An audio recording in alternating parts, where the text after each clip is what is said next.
रास किया भगवान ने। ये रास इसलिए किया जिससे कामदेव के मान का मर्दन किया जा सके। एक बार भगवान श्री कृष्ण के पास कामदेव आया।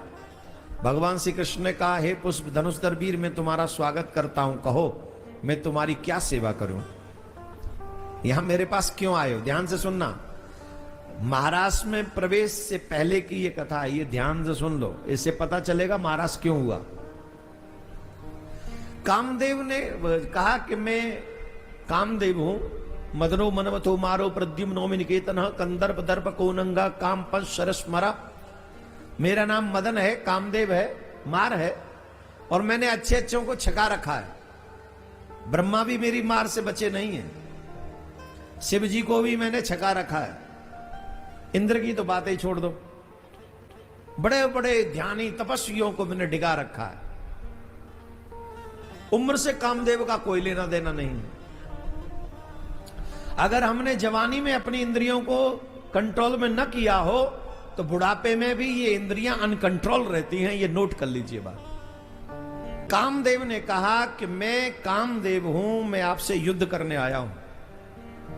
भगवान श्री कृष्ण बोले, मैं तो बहुत छोटा हूं, मुझे तो युद्ध करना आता नहीं। कामदेव ने कहा, मैंने नारद जी को कहा था कि आप बालक हैं, आप तो युद्ध नहीं कर सकते, पर नारद जी नहीं माने, नारद जी ने भेजा। नारद जी ने भेजा तुम्हें? बोले हाँ। बोल तो फिर तो युद्ध करेंगे, अगर तुम्हें नारद जी ने भेजा है तो युद्ध करेंगे। बताओ कौन सा युद्ध करना है, मैदान का कि किले का? बोले इसका मतलब क्या है?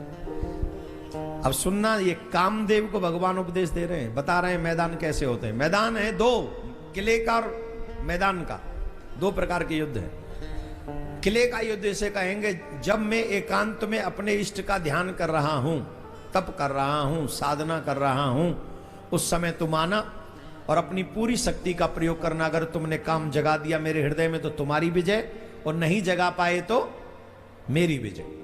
और मैदान का युद्ध, बोले मैदान का युद्ध इसे कहेंगे मैं अकेला पुरुष होऊंगा और अनंत कोट ब्रज की गोपियां होंगी, सुंदरी होंगी, और रात्रि का समय होगा, अकेला मैं पुरुष होऊंगा, उन गोपियों के मध्य में होऊंगा। तुम उस समय आना,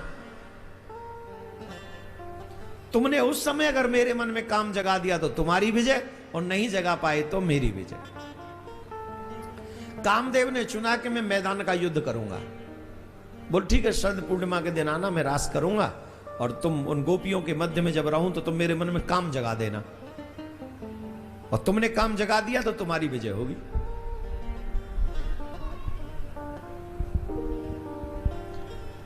शरद पूर्णिमा के दिन भगवान श्री कृष्ण ने बांसुरी बजाई और समस्त गोपियों को निमंत्रण दिया कि तुम वृंदावन पधारो।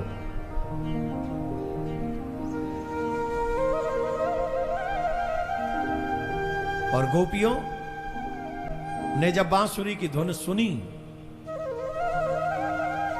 निशम्य गीतम तदनं वर्धनम,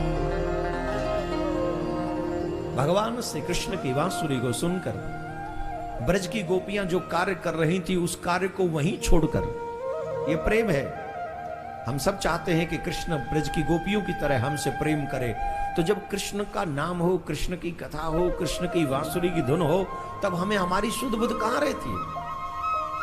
अगर उसके बाद भी हम अपनी शुद्ध बुद्ध में हैं तो हम गोपी प्रेम से वंचित हैं। गोपी प्रेम इसे कहते हैं। एक देवी जी आज सुबह आई और हमसे कहने लगी, महाराज इतनी कथा सुनी है ना आपकी, अब घर में मन नहीं लगता, अब हमें अपने साथ ले चलो। यहीं पानीपत की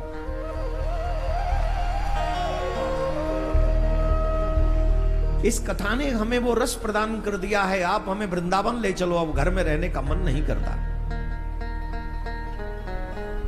ये है गोपी प्रेम, ये है कृष्ण कथा का रसास्वादन का फल।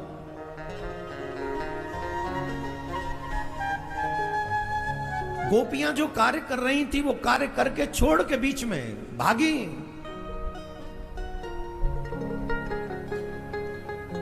और वृंदावन में जहां कृष्ण जमुना के तट पे बांसुरी बजा रहे हैं, जमुना की वो कल कल करती हुई माधुर्य धुनी,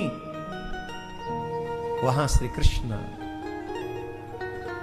ने गोपियों को आया हुआ देखा, उनका स्वागत किया।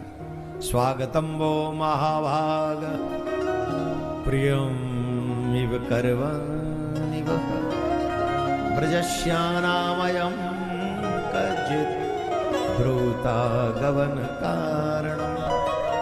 हे ब्रज की गोपियों, तुम्हारो स्वागत है। कहो तुम कैसे पधारी हो, मैं तुम्हारी कहा सेवा करूं। भगवान श्री कृष्ण ने गोपियों से कहा, जाओ अपने अपने घर चली जाओ और अपने अपने पतियों की सेवा करो। रात्रि में स्त्री का घर से बाहर निकलना उचित नहीं है। ब्रज की गोपियों को भगवान ने पतिव्रता स्त्री का बल क्या है उसका उपदेश दिया। फिर गोपियों ने अपने संवाद से कहा, हे नाथ, हमको ये बताइए कि मिट्टी के पति की पूजा करें कि सच्चे पति की पूजा करें। पतिव्रता स्त्री कौन सी है जो मिट्टी के पति की पूजा करे या सच्चे पति की पूजा करे? भगवान श्री कृष्ण ने कहा, जब तक सच्चा पति न मिले तब तक मिट्टी के पति की पूजा करनी चाहिए, और जब सच्चा पति आ जाए तो फिर मिट्टी के पति की पूजा छोड़कर सच्चे पति की पूजा करनी चाहिए।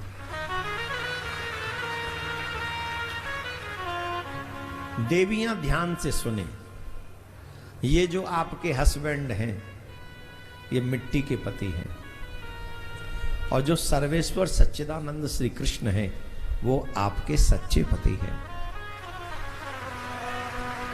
यही बात पुरुषों पे भी लागू होती है। हम चाहे शरीर से पुरुष हैं लेकिन हमारी आत्मा का पति परमात्मा श्री कृष्ण ही है। जब बोलने में प्रचलन में बात कही जाती है तो निर्गुण आत्मा को भी क्या कहते? आत्मा होती है कि होता है? जोर से बोलो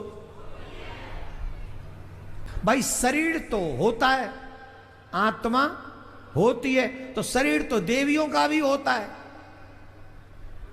और शरीर पुरुषों का भी होता है, और जो गुण तत्व है वो आत्मा, वो दोनों की होती है, और जो होती है उसका होता भी है।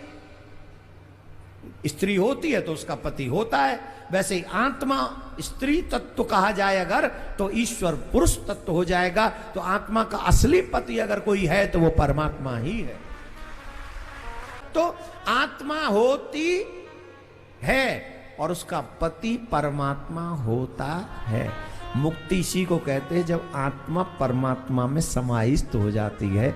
यही आत्मा और परमात्मा का मिलन है। इसी का नाम रास, इसी का नाम रस रेव रास, इसी का नाम रास है, जहां प्रत्येक भक्त की आत्मा परमात्मा में समाहित हो जाती है। इसलिए संसार में जब तक जितने भी व्यवस्थाएं मिली हुई हैं ये तो सिर्फ शरीर के लिए हैं, आत्मा के लिए नहीं। आपके शरीर की खुराक अगर भोजन है तो आपके आत्मा की खुराक भोजन नहीं भजन है।